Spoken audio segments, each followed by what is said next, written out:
Bienvenidas y bienvenidos a una nueva edición de Sobre Ciencia aquí en TV Ciudad, con un programa que tiene muchos componentes bien interesantes, pero sobre todo siempre vinculados al conocimiento que se genera en nuestro país, a la ciencia de Uruguay. Hoy vamos a tener un espacio especial para contarles sobre la primer expedición submarina que se va a realizar en 50 puntos de aguas oceánicas de nuestro país, comprendidas entre los 200 y los 3.500 metros de profundidad, lugares a donde nunca hemos podido ver qué hay. Vamos a contarles qué tipo de investigaciones y qué se va a saber en esto que se llama Programa Uruguay Sub 200, pero además vamos a contarles sobre el telescopio más viejo de Uruguay. ¿A dónde está? ¿Funciona aún? ¿Para qué sirvió? ¿Cuál es su historia? Vamos a hablar de eso y también vamos a tener un espacio para una investigación científica que nos va a mostrar los resultados en cuanto al impacto en la biología, en los ecosistemas urbanos, de la transición de iluminación tradicional a la iluminación LED aquí en la ciudad de Montevideo. Todo eso, pero también mucha más ciencia, porque arrancamos, como siempre, con el salpicón de las principales noticias científicas de esta semana.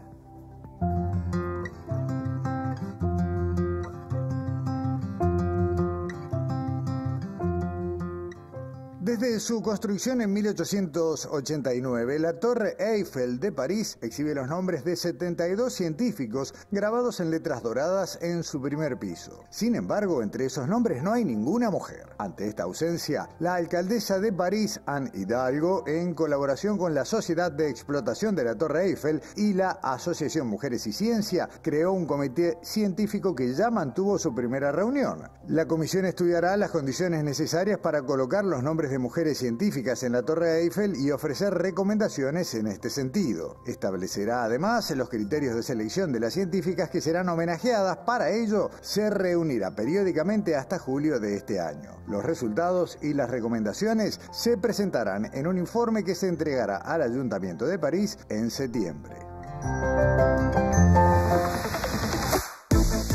Ceibal anunció que recolecta casi el 90% de los desechos electrónicos que genera, según el primer reporte sobre sostenibilidad del organismo. El documento señala que el 88% de los desechos electrónicos recolectados son reutilizados. El aluminio y el cobre se reciclan en alambre, las plaquetas se destinan para su reutilización en Bélgica, el hierro se transforma en varillas que se utilizan para viviendas en Uruguay y el plástico va a Malasia. Si bien los dispositivos de Ceibal representan menos del 1% de los aparatos eléctricos y electrónicos que se importan en Uruguay, las prácticas de Ceibal para recuperarlos representan el 14% de los residuos de ese tipo que se procesan formalmente en el país.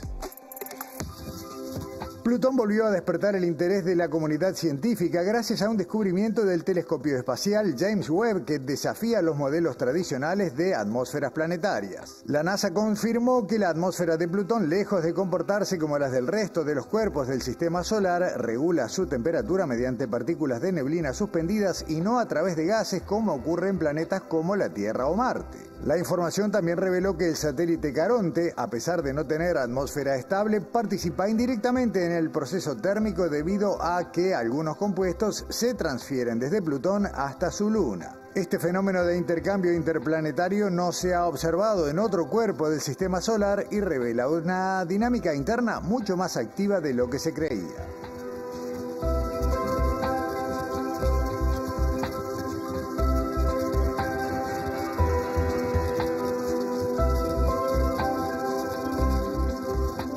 Que tengamos espacios como este desde hace un tiempo en los medios de Uruguay y que nos permiten saber cómo se hace la ciencia en este país no quiere decir que no se haga ciencia desde hace mucho tiempo. Cuando digo mucho, puedo estar hablando incluso de más de 100 años atrás. Porque hay una historia que es la que vamos a compartir ahora y que tiene que ver con el telescopio más viejo que hay en Uruguay, su trayecto, cómo llegó hasta acá y por qué. Daniela Gilfeld, ¿cómo andás? Bienvenida. Gracias. Estamos hablando de 170 años más o menos, claro, de esa etapa. Claro.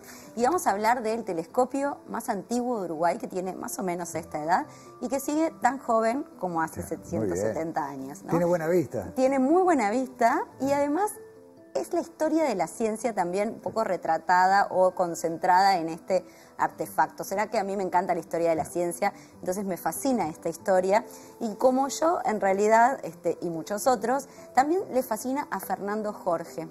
Fernando es aficionado a la astronomía. Él es ingeniero en sistemas, pero desde hace muchos años, desde niño, integra la Asociación de Aficionados a la Astronomía, una asociación de gente que le gusta la astronomía, que voluntariamente se une desde 1952, existe esta asociación, y que bueno, que hace actividades para todo público. Sí, muy lindas, muchas veces convocan a través de las redes, ahí frente al planetario, dentro del predio del planetario al frente, ¿no? Exactamente, Sí. A veces hacen actividades en la Rambla y eso. Pero Fernando, cuando se enteró de la existencia de este telescopio, unos 20 años, 25 años, empezó a querer saber sobre este telescopio, qué era, quién lo trajo, por qué está en Uruguay, ¿no? Cómo llegó. Y eso fue lo que trató de hacer durante muchos años, de hecho 20 años, recorriendo el camino inverso, ¿no? ¿Dónde empezó este telescopio hasta hoy? Entonces, eso es lo que trató de encontrar en esto, digamos, a reconstruir esta historia de la que no se sabía nada, hasta hoy que se sabe mucho. Bien. Entonces, Fernando, en esta primera parte del informe le preguntamos: ¿quién construyó este telescopio? ¿Cómo llegó a Uruguay? ¿Quién fue su primer dueño? Y esto es lo que nos cuenta en la primera parte del informe. Veamos.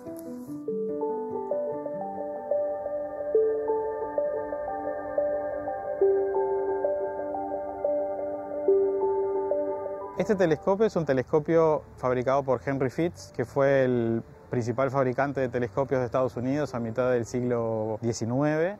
Este en particular se fabricó en 1854 y llegó al Uruguay unos años después, en 1859. Lo trajo el cónsul inglés William Leadsom, quien estuvo acá en nuestro país 10 años, entre 1859 y 1869.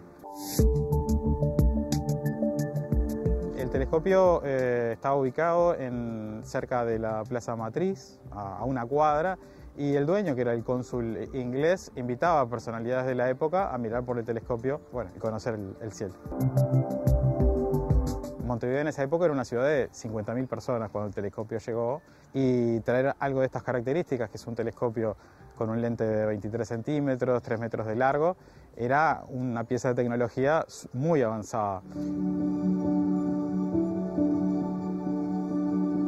Lo que se sabía era que se había obtenido por donación del Ateneo. A partir del año 2000 llevó 20 años investigar la historia y lograr reconectar y saber quién era que lo había traído, quién era que lo había fabricado y sus fechas. Al respecto de eso fue muy importante haber podido golpear la puerta en montones de registros históricos, instituciones de Estados Unidos, de Inglaterra, de Sudamérica, para ir juntando las piezas del puzzle y haber encontrado cómo este inglés, el cónsul inglés, cuando se retira de Uruguay, hay un grupo de notables uruguayos, entre los que está Mario Isola, que hizo la primera iluminación de Montevideo a gas, otros químicos de la época, botánicos, que decidieron comprar el telescopio porque consideraron que, si bien ellos no eran astrónomos, era muy bueno que quedara para el futuro del país un telescopio de estas características y este porte.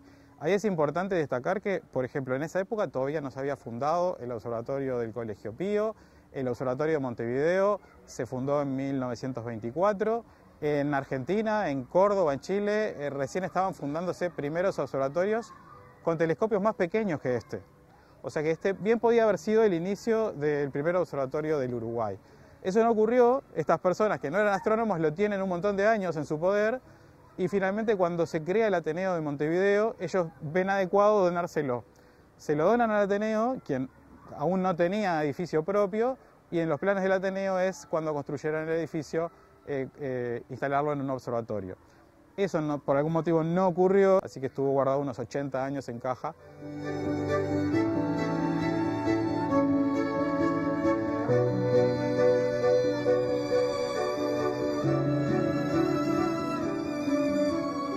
Me quedé con este final, Daniela, qué crimen, 80 años guardado en una caja, un telescopio que, por lo que se decía, por lo que decía Jorge, perfectamente podía haber sido la base para cualquier observatorio astronómico de la época. Exactamente, y algunos otros detalles que me contó Fernando que no están en este tape, pero que son súper interesantes en la historia.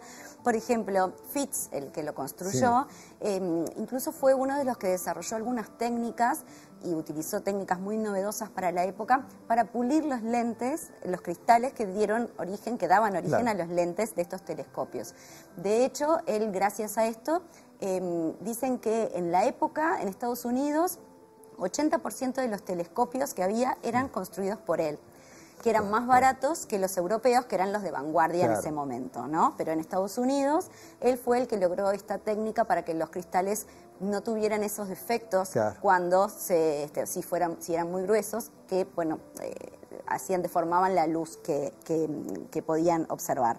Otra de las cosas que él me contó, que originalmente este telescopio, Fitz lo construyó para Louis Rutherford, que fue un astrónomo de la época muy conocido, incluso que fue el que tomó las primeras imágenes de la Luna, también en su época. Pero fue así que después Rutherford se lo vendió a Letson, que es nuestro cónsul, que llegó a Uruguay, por $2.000, que es más o menos unos $90.000 de hoy, ¿no? Y así fue que llegó a Uruguay. Y en todo ese periplo, que es lo que contó Fernando en la primera parte del informe, después estuvo estos 80 años que dijo Fernando al final del bloque, hasta que salió a la luz nuevamente. ¿Qué pasó? ¿Qué pasa hoy? Nunca mejor dicho lo de salir a la luz, exactamente. ¿no? Sí. ¿Qué pasa hoy? ¿Para qué se usa? ¿En qué está este telescopio? Lo cuenta en la segunda parte del informe.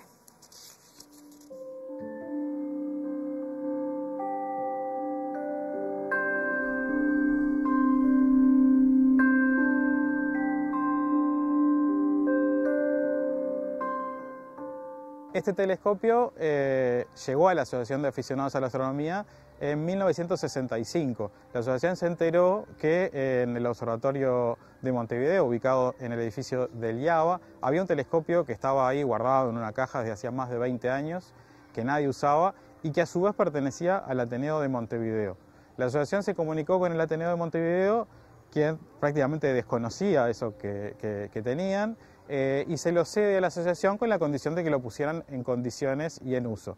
La asociación lo tomó, lo limpió, lo puso en condiciones y se encontró con que el telescopio estaba bien, estaba usable, y durante muchos años, hasta 1988, el telescopio se manejaba en su trípode.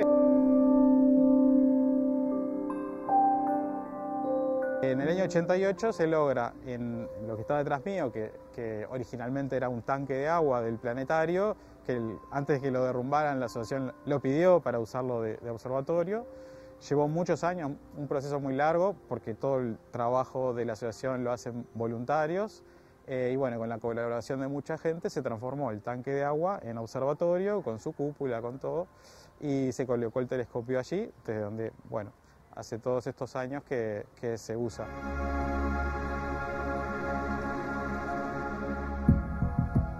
El destino que se le da a nuestro telescopio es divulgación. Hoy día dentro de la ciudad es muy difícil hacer astronomía de calidad por lo que es la polución lumínica. Pero al mismo tiempo es muy bueno tener un telescopio de este porte, con toda esta historia, para tareas de divulgación.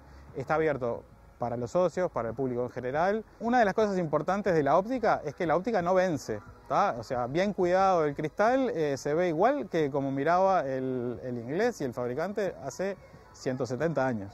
¿Tá? Ahora bien, hoy día los telescopios se fabrican más que nada con espejos y la imagen ya por electrónica se va componiendo y se obtienen resultados mayores que con los telescopios como este refractor, que tiene un único lente en el objetivo y un lente por donde mira la persona. De todas formas, la calidad es excelente y para lo que es divulgación y el fin que tiene la Asociación de Aficionados a la Astronomía, que es la divulgación de la astronomía en la ciudad, es perfecto.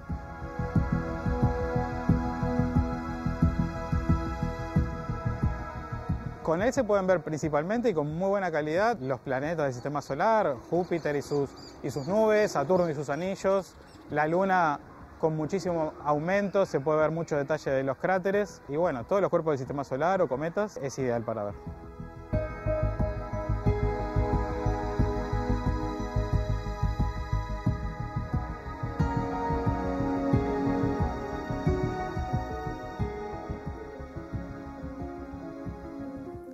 Una herramienta privilegiada para un uso aficionado. Recordemos que esto era lo más avanzado de su época, ¿no? Es así, es así. De hecho, Fernando me decía, cuando hacíamos la nota, me decía, en aquel momento era como si hoy trajéramos un acelerador de partículas a Uruguay, ¿no? Era realmente una pieza de tecnología hiper avanzada.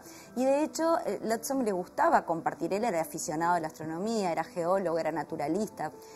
Formaba parte de asociaciones científicas del mundo, cuando acá todavía obviamente no había ni siquiera una comunidad científica. Había personas que trabajaban en algún campo, pero no como agrupación, ¿no? Entonces Leadsom le gustaba invitar a gente, sobre todo de la alta sociedad y gente, digamos, cercana a la ciencia, a su casa a ver este telescopio.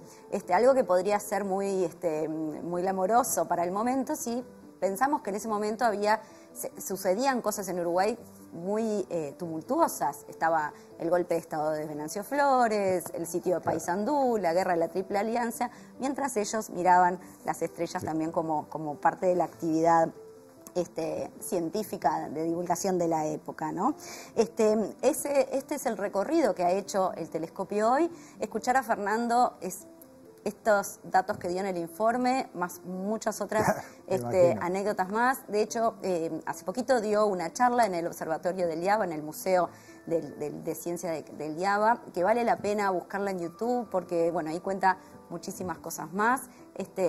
Y que sepan que este observatorio, este telescopio está activo allí en el Planetario de Montevideo, donde se puede ir cuando la Asociación de Aficionados haga actividades. Que se veía la dirección, ¿no? La página web aaa.org.ui. Sí. Así que está bien. Bueno, Dani, muchas gracias. Hasta la semana que viene. Y vamos yendo rumbo a la primera pausa, pensando, ¿no? Escuchamos a Fernando Jorge hablar de la polución lumínica de la ciudad y cómo esta complica la observación astronómica. Bueno, con eso volveremos después de la pausa. La polución lumínica, eventuales métodos para reducirla y su impacto en la biodiversidad de nuestra ciudad.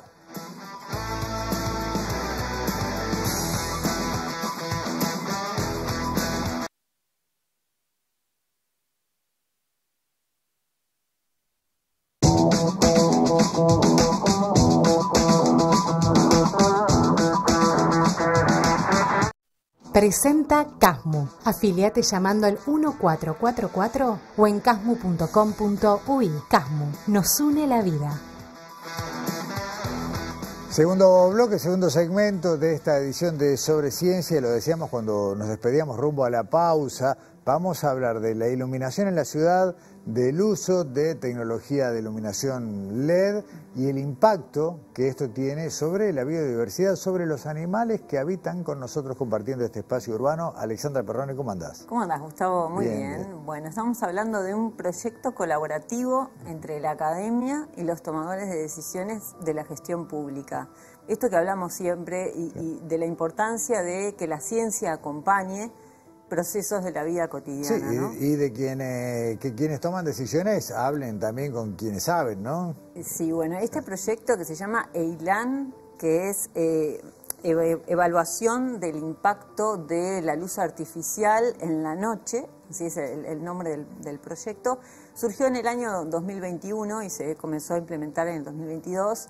Y bueno, se trató de esto, como decía, este proyecto colaborativo entre la academia, varias instituciones, se hizo acuerdos con varias instituciones, con la Facultad de Ciencias, con el Instituto de Investigaciones Biológicas Clemente Estable, con el CURE de Rocha, y esto todo con la Unidad Técnica de Alumbrado Público de la Intendencia de Montevideo. Perfecto. Nosotros hablamos con Andrés Olivera, que él es biólogo especializado justamente en políticas públicas, que nos va a contar en esta primera parte del informe, él es coordinador general de este proyecto, cómo surgió este proyecto y en qué consiste.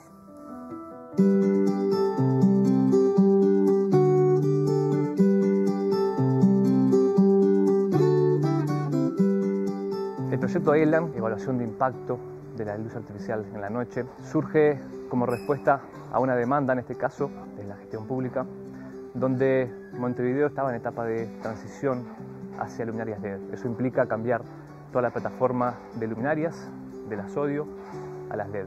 Un factor sumamente importante de este proyecto es que acompaña en cierta medida una transformación que era inevitable. Ir hacia las luces LED era inevitable.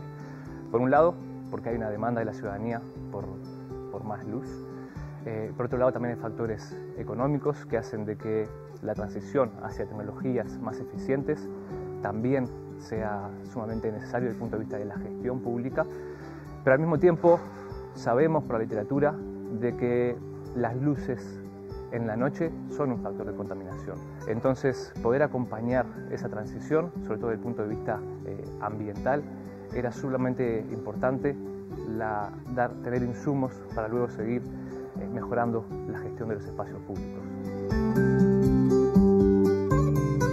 Este proyecto tiene una particularidad que fue desarrollado de forma de mucha vinculación y diálogo entre la gestión, digamos, la gente de la administración pública y a su vez los investigadores.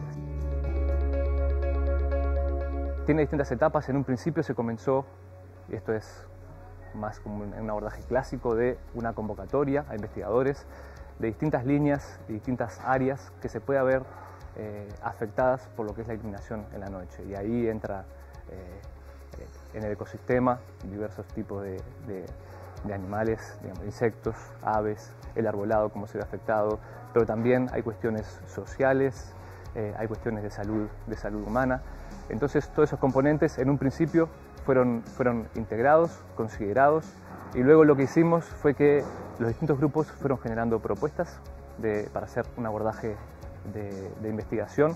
En la siguiente etapa lo que hicimos fue colectar esas propuestas y seleccionar en base también a prioridades y a factibilidad, donde con los plazos de tiempo y los recursos disponibles tengamos mayor posibilidades de tener resultados. Y ahí fue que derivamos en dos ejes principales y específicamente en el componente ambiental, en la parte biológica, evaluando el impacto sobre el arbolado, evaluando el impacto sobre aves y evaluando el impacto sobre insectos, y luego el componente más asociado a lo astronómico, y es cómo se ve afectado el cielo oscuro. Eso quiere decir la posibilidad de ver las estrellas, cómo la cantidad de luz o los distintos tipos de luz afectan la posibilidad de ver las estrellas.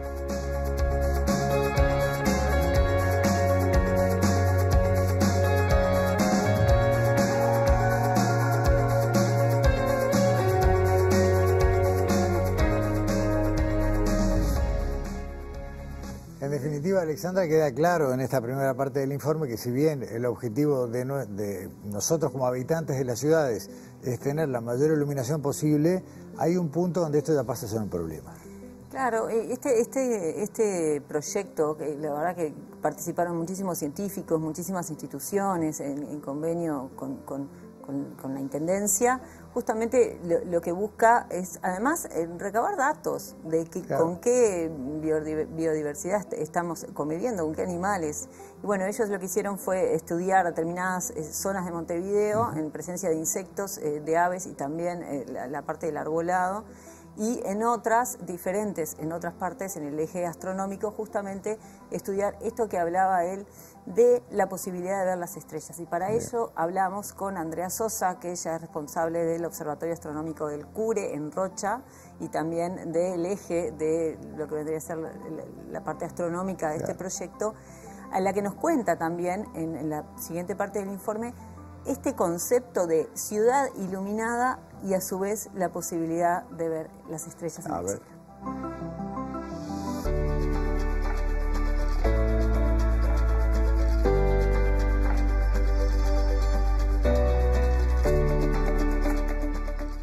La metodología que aplicamos para la determinación de la contaminación lumínica en el cielo de Montevideo fue la siguiente. Instalamos sensores de este tipo, que se conoce como fotómetros de cielo, las siglas en inglés Sky Quality Meter, que es un instrumento que se utiliza tanto profesionalmente como por educadores, etcétera, porque es muy fácil de utilizar y está recomendado por la organización internacional, la ONG Dark Sky, que es un referente en el tema. Estos sensores lo que hacen, se colocan por supuesto a la intemperie en una casita como esta, que llamamos casita, y allí los dejamos funcionando en cada punto que muestreamos de la ciudad unos 2 meses aproximadamente. Es la autonomía que tienen, funciona a base de baterías, y los datos son almacenados en una memoria interna que después uno lo descarga a su computadora. O sea, tienen la ventaja de que son autónomos y no necesitaban una instalación de internet ni eléctrica. Lo dejábamos 2 meses en un lugar y después los rotábamos, disponíamos de unas 5 unidades, una dejamos fija en el lugar de control para relevar distintos municipios de la ciudad. Esto lo que hace, acá tiene un sensor, que uno lo coloca verticalmente, lo más alto posible para que esté libre de obstrucciones y que no haya ni luz ni sombra proyectándose en el sensor, y de esa forma registra lo que llamamos el brillo del cielo nocturno. O sea, el objetivo del estudio es lograr que las ciudades, las localidades, tanto a nivel público como lo que es particular, cumplan con 5 principios muy básicos y sencillos de implementar para iluminar correctamente sin que se desperdicie luz hacia arriba, hacia donde no es deseada.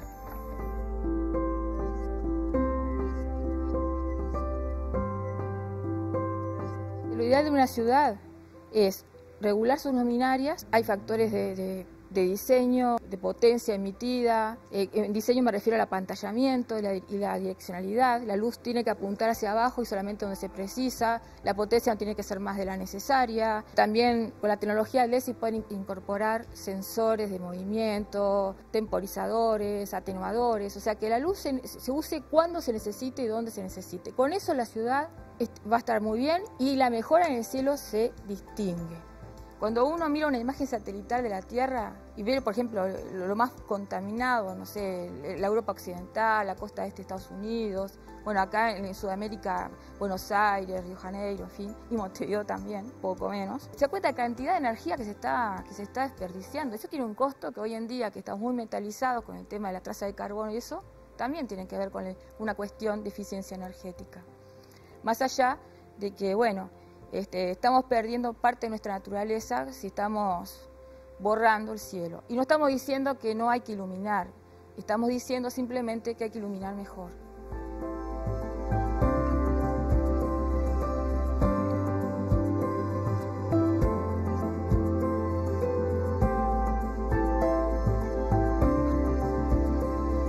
Como directora del Observatorio del Cubre allí en Rocha, Andrea también tiene trabajos desde hace muchos años, y hemos hablado en otras ocasiones de sobre ciencia, desarrollando el astroturismo, el turismo astronómico y el potencial de los cielos de Rocha, y cuidando también esto mismo, ¿no? La eventual polución lumínica. Claro, lo que ellos llaman el cielo oscuro, ¿no? Exacto, la protección sí. del cielo oscuro. Pero bueno, esto que nos decía, bueno, no es que no hay que iluminar, hay que iluminar mejor y con determinadas medidas, sí. ¿no? Ella nos contó algunos resultados, nos adelantó, bueno, en el centro de la ciudad se esperaba que se midiera un poco más de contaminación lumínica. En otros lugares fue contaminación media, como por ejemplo el Parque Lecoq, que eso le sorprendió como resultados en ese eje. Y ahora vamos a cambiar de eje y vamos a hablar de qué pasó con los insectos. Para eso hablamos con Gina Salvarrey, que ella es doctora en Ciencias Agrarias, que nos cuenta la metodología que utilizaron para estudiar qué insectos hay en la ciudad. A ver.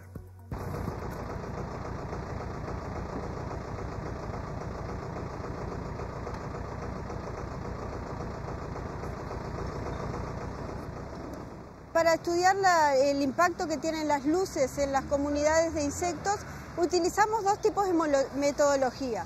Por un lado, utilizamos trampas de pegamento que fueron directamente puestas para colectar insectos que tuvieran actividad nocturna. Y por otro lado, utilizamos trampas de color que consisten en platos que tienen un líquido para atrapar insectos que tienen actividad diurna. Elegimos diferentes lugares en la ciudad, en el municipio C, CH, D y E, y lo que hicimos fue elegir columnas que tuvieran presentes las luces de tipo LED y luces de tipo sodio en las mismas zonas. En este caso tuvimos una coordinación con la Intendencia para elegir específicamente los lugares que cumplieran las características que queríamos evaluar. Propusimos en una primera instancia evaluar aquellas especies y el control biológico, controlar algunas especies que puedan llegar a ser plagas. Para eso pusimos específicamente el foco en grupos de himenópteros, que incluye a todas las abejas, hormigas y avispas. También en dípteros, que son las moscas. Evaluamos también los lepidópteros, que incluyen las mariposas y las polillas. Y coleópteros, que dentro de ese grupo están los escarabajos, los cascarudos y todo ese tipo de insectos.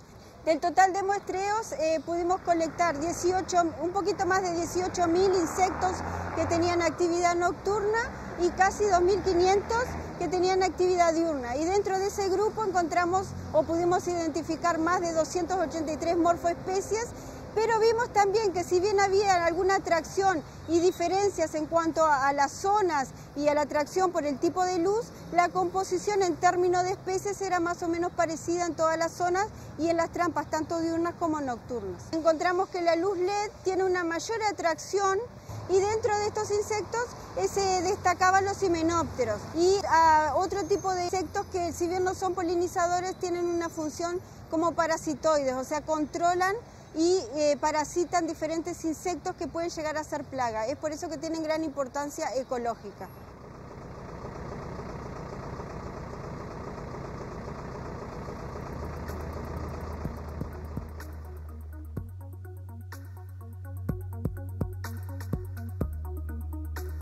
Las cifras son muy altas, ¿no, Alexandra? Y además me llamó la atención eso de que la luz LED sería más atractiva para los insectos que la luz convencional. En este caso sí, y es importante también este caudal de información que arroja este proyecto, ¿no? Y bueno, también nos contaba Gina que se sorprendieron por encontrar los que se llaman tisanópteros, que son unos insectos muy chiquititos que los llaman trips, que también ellos se sorprendieron porque no sabían que convivían con nosotros en la ciudad. Pero vamos a seguir hablando de ahora del eje aves, qué pasa con las aves, y para eso hablamos con Lourdes Silveira, que también nos cuenta cómo fue esta metodología para hacer observación de aves y ver cómo las afecta, si las afecta o no, este cambio de luminaria.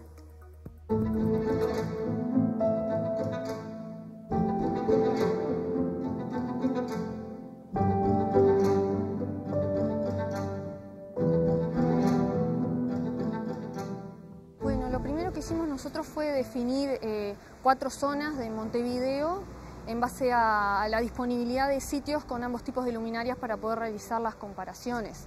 Las zonas que seleccionamos fueron Centro Cordón, Nuevo Centro, Unión y Malvin Punta Gorda. Lo que hicimos fue definir 10 puntos en cada una de esas zonas que fueran la mitad puntos LED y la mitad de sodio para poder realizar comparaciones. En cada uno de esos puntos lo que nosotros hacíamos era ir 2 observadores y registrar todas las especies de aves y la cantidad de individuos de cada especie que registrábamos de forma visual, utilizando binoculares, y también de forma auditiva a través del reconocimiento de los cantos de las especies. Cada punto se muestreó durante 10 minutos. Cada punto fue muestreado 4 veces en el año, uno por cada estación del año, para poder abarcar la variabilidad estacional en la composición de las comunidades de aves, que está dada por la presencia o ausencia de especies migratorias principalmente.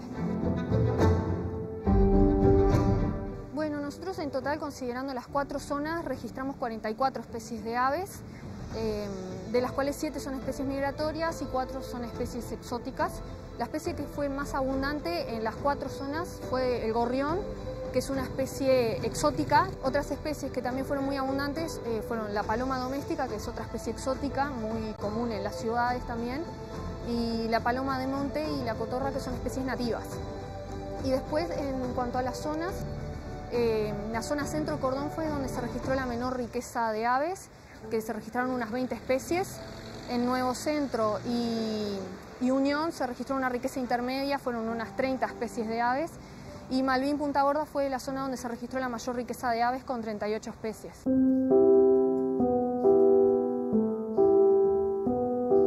Las principales diferencias que registramos nosotros entre luminaria LED y sodio se dieron exclusivamente en la zona Centro y Cordón. Allí la luz LED tuvo un efecto positivo sobre la riqueza y la diversidad de aves, es decir, registramos mayor número de especies en puntos con luminaria LED que con luminaria sodio en esta zona. En las otras zonas no se registraron diferencias significativas, considerando la comunidad de aves en su totalidad entre tipos de luminaria.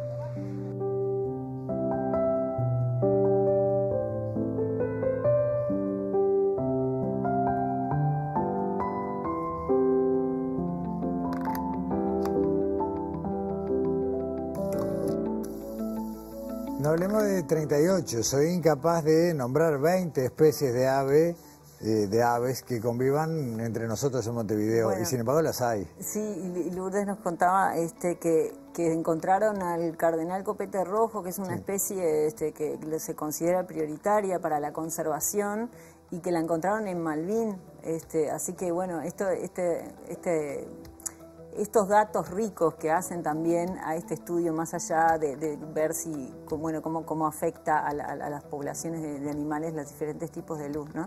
Y ahora, bueno, vamos a escuchar lo que nos decía Andrés Olivera como resumen, digamos, de las conclusiones de este proyecto que abarcó a tantos investigadores, y también la importancia de estas alianzas para la gestión pública. Muy bien.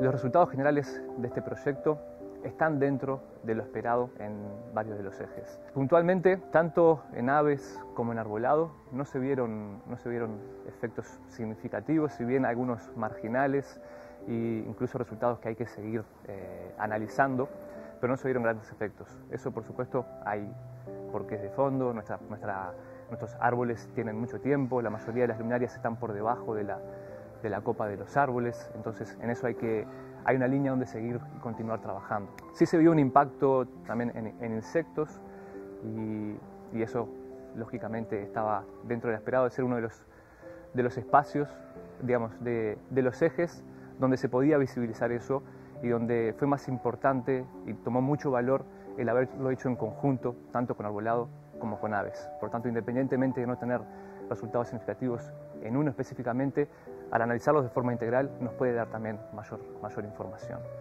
Lo que sí es novedoso y hace en cierta forma único a este proyecto hasta ahora, y le ha dado mucho valor al momento de presentarlo en distintos congresos específicos sobre este tema, es el componente integral. Cuando hicimos un abordaje integral entre distintas áreas que se puedan vincular, donde los resultados puedan ser comparables unos con otros, donde podamos realmente tener evidencia comparativa en el espacio urbano, y esta vinculación directa donde se pueda aplicar el conocimiento que obtuvimos y los resultados que tuvimos, que luego se puedan transferir de forma directa a lo que es la implementación, tanto en políticas como en gestión pública. Y eso le dio un valor muy grande. Tanto que, por ejemplo, en el congreso, uno de los congresos más importantes sobre esto, se llama Artificial Light at Night, luz artificial en la noche, ganamos un premio, y el premio fue básicamente para este proceso, ¿no? Para lo que fue el proceso. Entendemos que en la medida que sigamos trabajando en esta línea, esto va a seguir siendo valorado como algo sumamente novedoso de vinculación entre la academia y la gestión pública. Que salga todo lindo. Chao, suerte.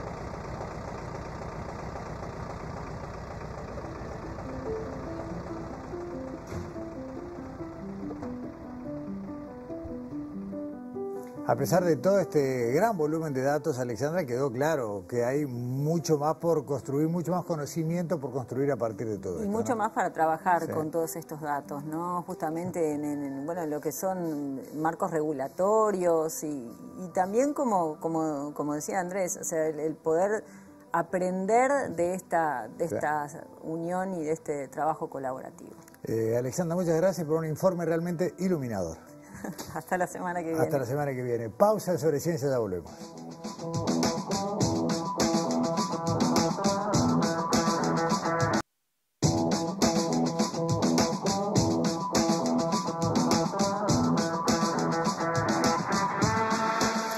El 8 de junio se celebró en todo el planeta el Día Mundial de los Océanos, pero en Uruguay de alguna manera las cosas se adelantaron un poco, porque a partir de la puesta en funcionamiento de la Expo Sostenible, recordemos arrancó el 5, bueno, dio marco para algo que sucedió el 6, estoy haciendo un lío de fechas bárbaro, pero no es lo relevante. Lo cierto es que ese día 6 se hizo público lo que va a ser una expedición única hasta ahora en lo que es el avance de conocimiento científico de todo el lecho de lo que podemos denominar mar uruguayo, sobre todo a partir de los 200 metros de profundidad. Se presentó allí el programa Uruguay Sub 200, Viaje a lo Desconocido, que tiene mucho que ver con la llegada a nuestro país de un barco científico como hay muy pocos en el mundo, con el trabajo de una muy importante cantidad de personas de ciencia de distintas áreas de nuestro territorio, y tiene que ver también con la posibilidad de generar o de poner las bases de algo que suena muy pretencioso pero que es imprescindible,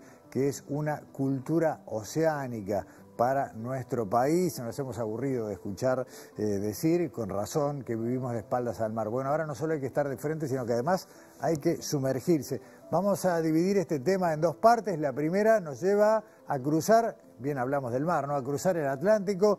Vamos rumbo a Niza, donde allá se está desarrollando la Cumbre Mundial de los Océanos, y uno de los responsables científicos de la expedición Uruguay Sub-200, Álvar Carranza, está trabajando de hombre de ciencia. ¿Cómo estás, Álvar? Bienvenido a Sobre Ciencia.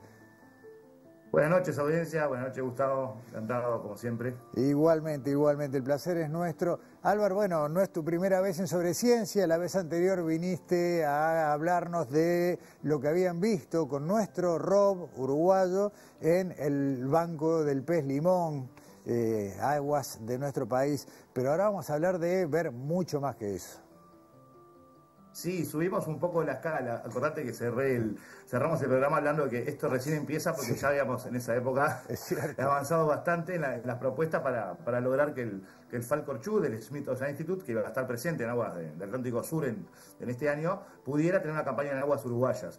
Y en lugar del ROV nuestro de Predeciva Modesto, vamos a contar con uno de los vehículos remotamente operados submarinos más modernos del mundo actualmente, que es el Subastian, que nos va a permitir, en realidad, el ROV permite tiene una capacidad hasta 4.500 metros de profundidad de operar, y nos va a permitir acceder por primera vez a imágenes de alta definición de una gran porción de los fondos marinos uruguayos. Álvar, ¿cómo enlazás? A vos te tocó, casi por casualidad, que los dos eventos coincidieran con pocos días de diferencia, la presentación de Uruguay Sub-200 y tu presencia allá en Niza, en Francia, en esta Conferencia Mundial de los Océanos. ¿Cómo enlazás un tema con el otro? Bueno, mira, de hecho, la presencia mía acá en Niza se debe a que trabajamos en el contexto de una red internacional, la red Challenger 150, que ahora voy a explicar el nombre, que reúne a científicos de todo el mundo para avanzar en la investigación oceánica y en particular de aguas profundas.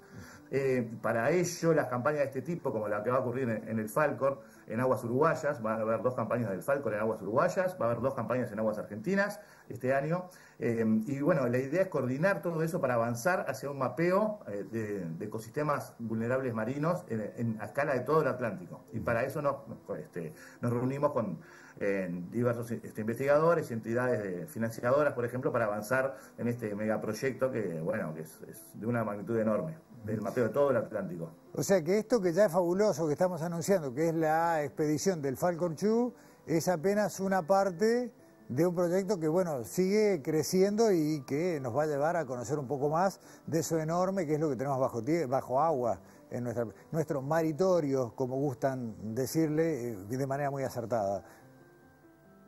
Y exactamente, porque vos fijate que ningún país solo ni ningún instituto científico solo es capaz, por la magnitud geográfica de la escala, de mapear todo el Atlántico. Claro. Esto requiere, sí o sí, cooperación internacional a múltiples escalas, que ocurran las cosas, que existan las funciones de investigación, pero que además se articulen entre sí, que estandaricen cosas, técnicas, formas de hacer las cosas para lograr tener un producto homogéneo, ¿no? Y ese es el gran desafío.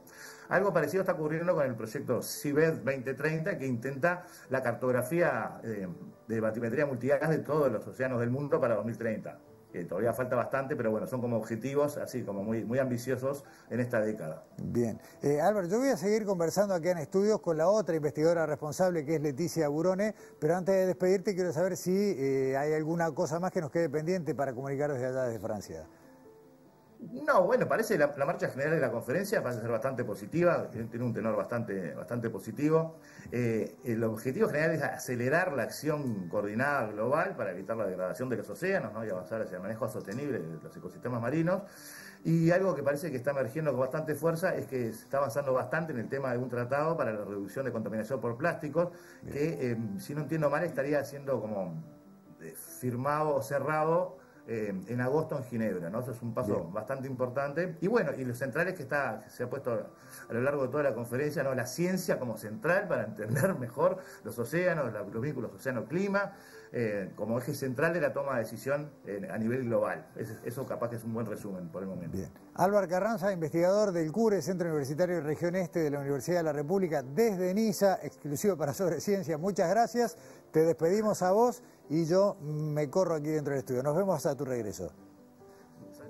Y me corro porque voy a conversar, lo dije recién, anticipé, con Leticia Burone. Leticia es la otra investigadora responsable de esta expedición. Bienvenida a Sobreciencia, Leticia. Gracias por acompañarnos. No, gracias a ustedes por la invitación. Buenas tardes. Primero que nada tengo que decir, porque no lo dije antes, que todas las imágenes que estamos mirando en las pantallas de estudio y en nuestras pantallas de televisión tienen que ver con lo que ya fue captado en otros descensos del Subastian, que es el ROV, y de este barco, el Falcor 2.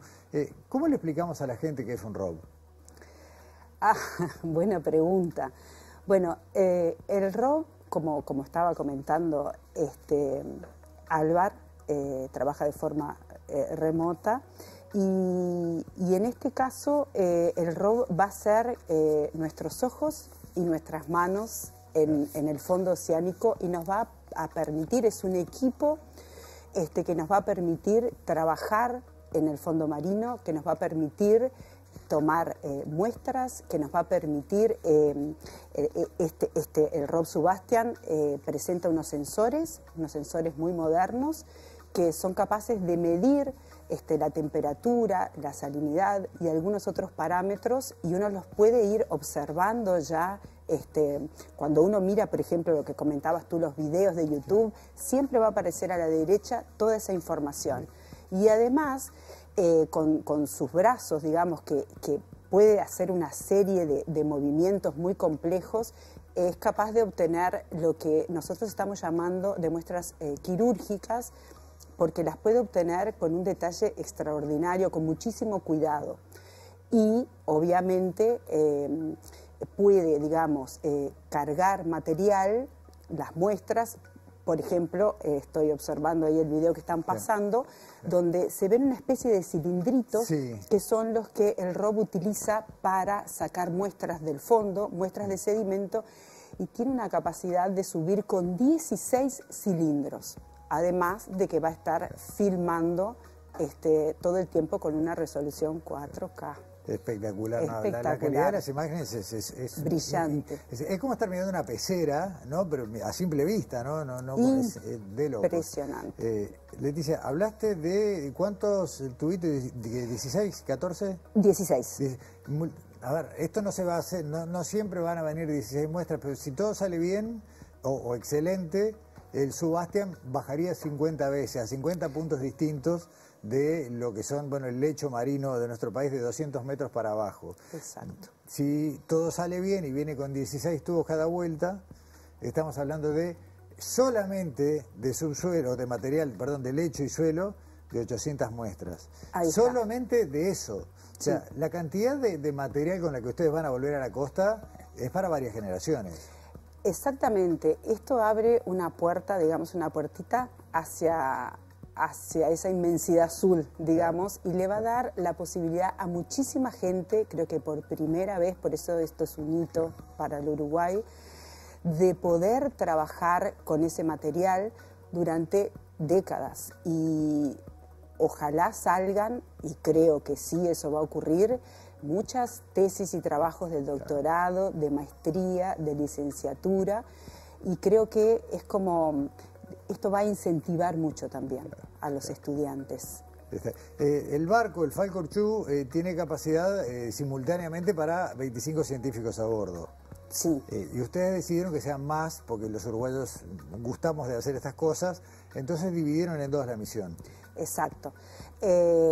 Nosotros vamos a trabajar entonces en esa franja, como tú decías, entre los 200 metros de profundidad y los 3.500, 3.600, y esa franja va desde el límite norte con Brasil al límite sur con Argentina.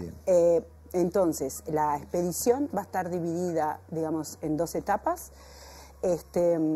y cuando lleguemos a la mitad esperamos hacer un recambio de parte de la tripulación científica con auxilio del helicóptero de la Armada, porque el Falcor tiene un helipuerto, Y en total vamos a embarcar 36 científicos. Y esto tuvo como objetivo que pudiera participar el mayor número de investigadores uruguayos. Hasta acá, a ver, simplemente quiero decir esto, estoy tomando apuntes que levanté cuando diste la presentación en la Expo Sostenible. El equipo tendrá biólogos marinos, oceanógrafos físicos, oceanógrafos geológicos y geofísicos, arqueólogos submarinos, microbiólogos y genetistas, y técnicos en robótica y sensores marinos. Es totalmente transdisciplinario e interdisciplinario. Exactamente. Bien. Arqueólogos, ¿por qué? Porque van a ver restos de cosas que ya estaban sobre la superficie y están allá abajo. Claro, porque, digamos, estos sitios que nosotros elegimos están todos, hay una base de conocimiento científico, ¿no? Claro. Entonces, uno de esos sitios es donde está el destructor, donde está el destructor, que era un barco de la Armada. Y que quiero corregir, que en realidad fue hundido en 1990, ya en la presentación dije 1958. Entonces, como este barco posee sensores, sondas, capaces de leer el fondo, esperamos encontrar el destructor. Bien. Estamos mirando en este momento en las pantallas de estudio las imágenes de nuestro ROV, de PDCIVA Geociencias, que este año, en el verano del 24, fue a otro lugar que nunca habíamos visto, allí al Banco del Pez Limón, mucho más cerca, mucho menos profundo, mucho más somero, pero que también ya nos empezó a dar este gustito, ¿no? Por empezar a mirar donde antes no habíamos puesto el ojo. Y esas imágenes ya fueron un montonazo. Exacto. Ahí vimos corales blandos, vimos poblaciones de pez limón que tengo entendido que eran mucho más numerosos de lo que ustedes suponían previamente. ¿Se está trabajando con eso? Yo no estoy involucrada en esa parte, grupo, bien. Porque me dedico mucho más a mar profundo, pero creemos que ahora también vamos a obtener, además, van a aparecer un montón de especies desconocidas, especies nuevas, y bueno, y todo eso abre también, ¿no? Un mundo impresionante. Y bueno, y creo que estas cosas es como que alguien decía, ay, ¿será que va a aparecer el Jacques Cousteau para el Uruguay? ¿No? Porque bueno, nuestra generación se inspiró. Van 30 y pico de Jacques Cousteau arriba del barco. Bueno, algo así, que creo que la mayoría crecimos con Cousteau. Sí, está bien. Leticia, mientras te doy el regalo de Ística Objetos por acompañarnos en Sobreciencia, que tiene que ver con esta serie de objetos que conmemoran nuestros 5 años al aire en TV Ciudad, te quiero hacer 2 preguntas más.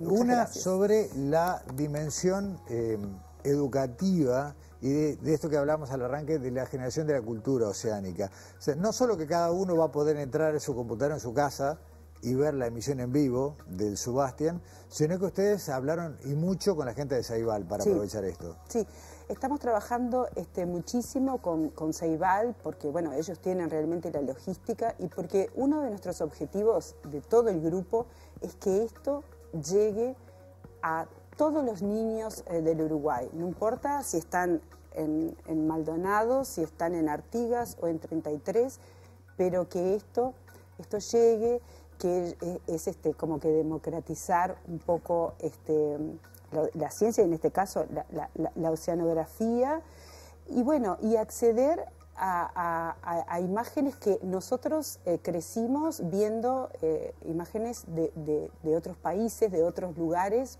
pero nunca de nuestro Uruguay, de nuestro margen.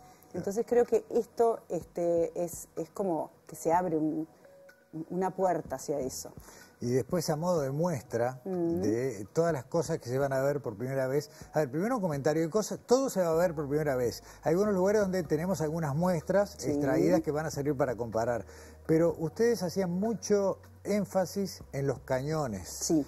¿Cuántos? ¿5, 6? 6 cañones que no tenemos ninguno similar en superficie en el Uruguay continental.